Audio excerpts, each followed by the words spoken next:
Қайырлы күн достар, каналыма қош келдіңіздер. Бүгін біз өте дәмді сыр жасаймыз. Бұл сыр 5 минутта жасалады. Оңай әрі тез жасап көріңіздер. Ұнайды деген сенімдемін.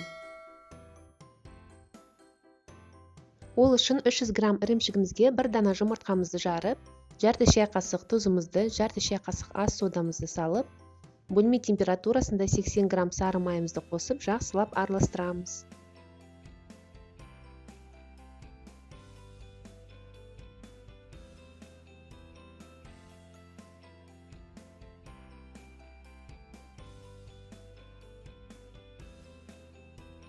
Араластырып болғаннан кейін осы массамызды су моншасында ертіп аламыз.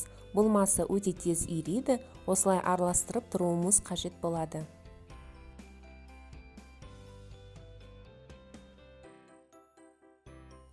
Міне достар, 2-3 минуттан кейін ірімшігіміз осылай еріп, қоймалжың бола бастайды. Ірімшігіміз түгелдей еріп болғаннан кейін массамыз осындай болады. Кез келген ыңғайлы формамызды алып, осы сырымызды құйып аламыз. Бұл сыр сұйық күйінде плавленый сырға өте ұқсайды дәмі. Нанға жағып жеуге болады. Тамаша.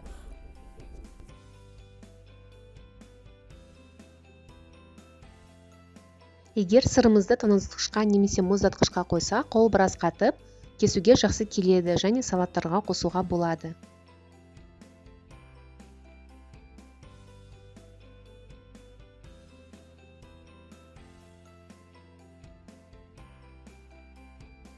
Міне достар, санаулы минуттарда тез арада біздің сырымыз дайын болды. Егер де осы рецепт ұнаса, каналыма жазылып, пікірлеріңізді қалдыруды ұмытпаңыздар. Сіздермен болған айым, қош сау болыңыздар. Ас болсын.